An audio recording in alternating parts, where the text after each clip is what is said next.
আনসারের মাহফিলে লোক উঠে যাওয়ার কোনো ইতিহাস নাই। আমি আপনাদের বলতে চলে ঘরে ঘরে আমি আলোচনা করেছি, কথা কোন ঠিক কিনা? ঘরে ঘরে কোথায় করি নাই?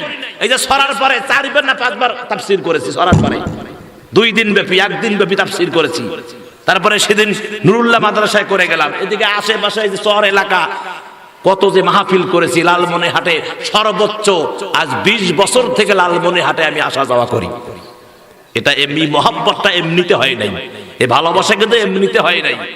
কি ভালোবাসেন না? কি ভালোবাসেন না?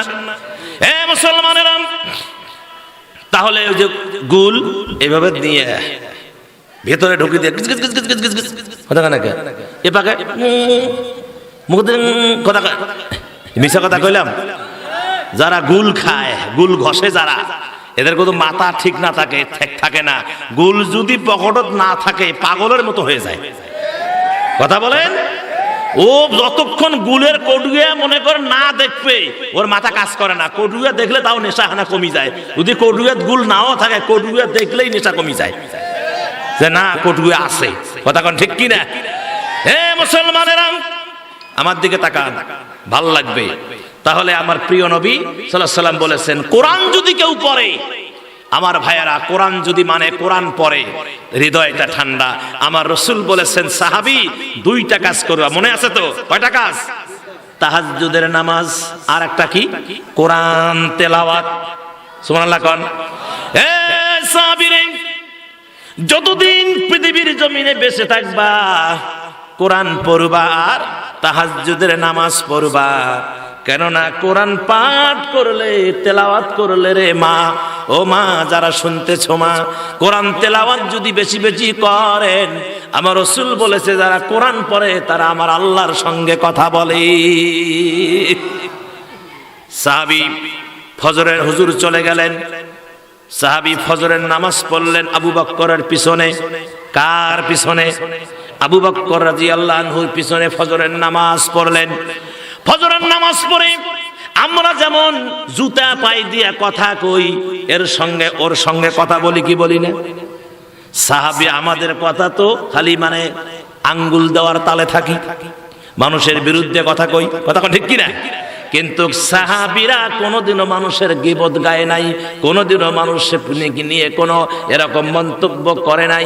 সাহাবীদের একটাই মিশন ছিল, এই জমিনে কেমনে আল্লাহর দিন কায়েম হবে, কেমনে আমলদার হবে, কেমনে আল্লাহকে চেনা যাবে, কেমনে চরিত্র সংশোধন হবে, কেমনে আল্লাহকে পাওয়া যাবে, কেমনে আল্লাহর জান্নাতে যাওয়া যাবে।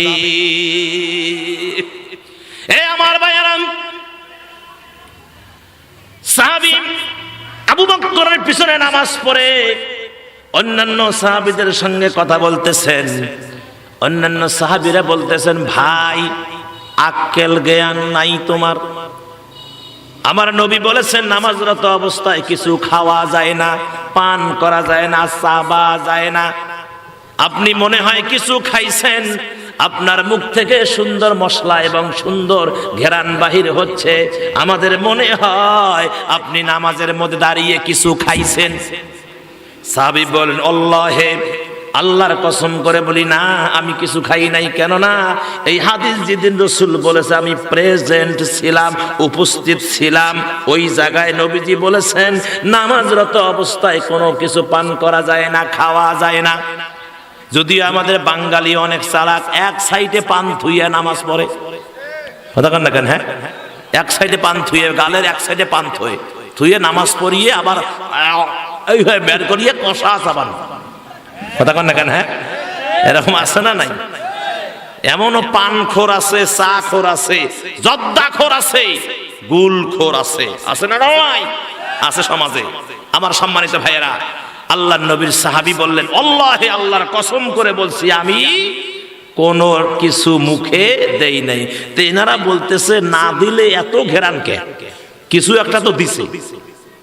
তখন তিনি বললেন, তাহলে শোনো,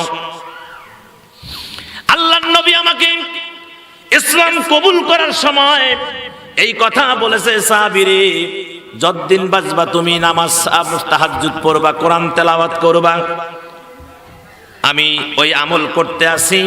তো আজকে রোগে যে রাত চলে গেল, যে ফজর পাইলাম, যে রাত চলে গেল, এই রাতের মধ্যে আমি তাহাজ্জুদের নামাজ পড়তে তাহাজ্জুদের নামাজ পড়ে আমি যখন কোরআনুল কারীমের পৃষ্ঠা নিয়ে বসলাম, তেলাওয়াত করতেছি।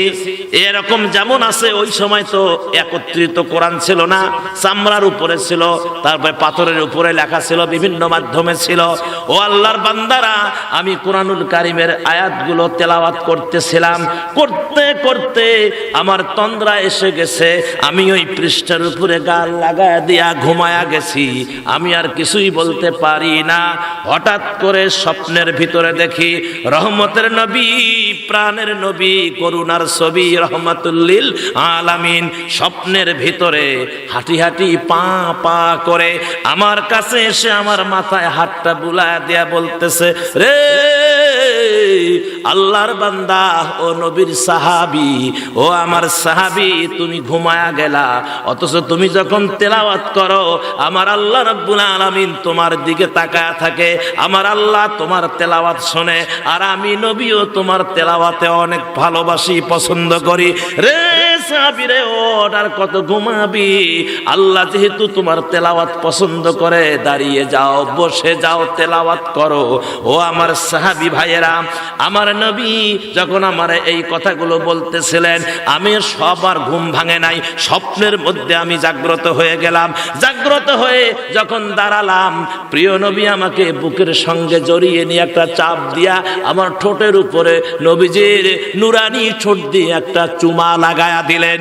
যখন চুমা লাগায়া দিলেন, ওই মুহূর্তে বেলালি কণ্ঠে মসজিদে নববীর মিনার থেকে আজান ভেসে আসলো। আর আজান যখন আমার কানে আসলো, আমার ঘুমটা ভেঙে গেল।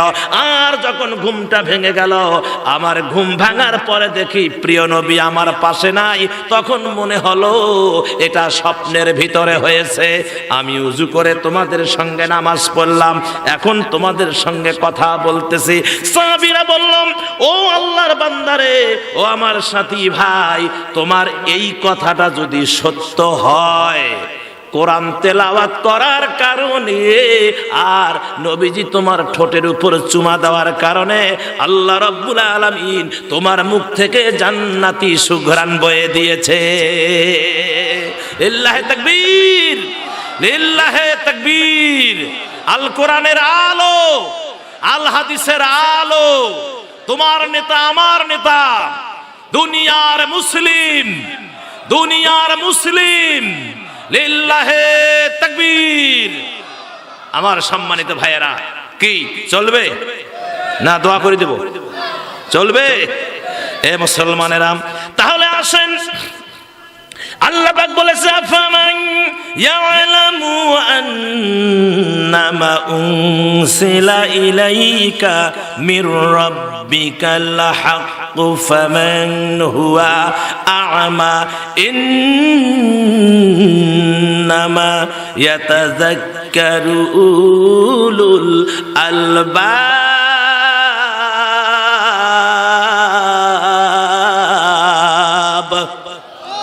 আরো জোরে, জোর হয় নাই। তাহলে আমাদের কোরআন মানা লাগবে, কি লাগবে কি লাগবে না? শুধু জ্ঞানীরাই এই উপদেশটারে মূল্যায়ন করে। জ্ঞানী যারা, তারাই কোরআনকে মানে। কথা বলেন ঠিক কিনা? আর কোরআন যদি মানেন, তাহলে সফলতা আসবে কি আসবে না? সফলতা আসবে। আর কোরআন যারা শিক্ষা করে, শুনে যান, কোরআন যারা শিক্ষা করে, প্রিয় নবী মুহাম্মদুর রাসূলুল্লাহ সাল্লাল্লাহু আলাইহি ওয়াসাল্লাম স্পষ্ট করে জানিয়ে দিয়েছে। এই যে মাদ্রাসা, এই যে বাচ্চারা যে নামাজ পড়াইলো, জানাজার নামাজ পড়াইলো, আর কি নামাজ পড়ো? 2 রাকাত নামাজ পড়াইলো। কি আর হাতের লেখা দেখছেন? পাপের বেটা লেখা। আপনি পারবেন না লিখতে ওইভাবে? কি পারবেন? ওইভাবে নুরানি মাদ্রাসার যে বাচ্চারা যারা ক্লাস 3য় জামাত পাস করেছে, মাস্টার ডিগ্রি বলেন, এমএ পাস বলেন, মাস্টার্স পাস বলেন, ওদের লেখার সাথে ওরা পারবে না। এরা আমি গ্যারান্টি দিলাম। এই বাচ্চাদের ইংলিশ লেখা, 3য় জামাতের ইংলিশ লেখা, উর্দু লেখা, ফার্সি লেখা, এই আরবি লেখা, বাংলা লেখা, অঙ্ক লেখা, আমার ভাইয়েরা মাস্টার ডিগ্রি কেন, এলএলবি কেন, সর্বোচ্চ ডিগ্রি নিয়ে আসলেও এদের সাথে ওরা পারবে না, কোনো অংশেই পারবে না। এরা যদি বলে যে 2টা হাদিস কন্ত, মুতি ফেলাইবি মাস্টার ডিগ্রিওয়ালা।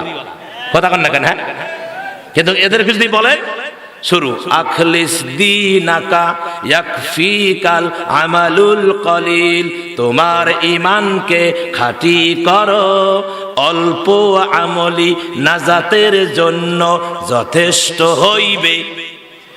কথা কন না কেন? হ্যাঁ, আল্লাহু আকবার। আর একজন ইংরেজি পড়াই একটা হাদিস বলেন তো, হাদিস পড়তে বলেন, ওকে বলেন যে আপনি এই দোয়া কুনুতটা সুন্দর করে কোন। এখানে যারা বসে আছেন কয়জন দোয়া কুনুত ভালো করে কইতে বলতে পারেন? কোন কয়জন পারবেন?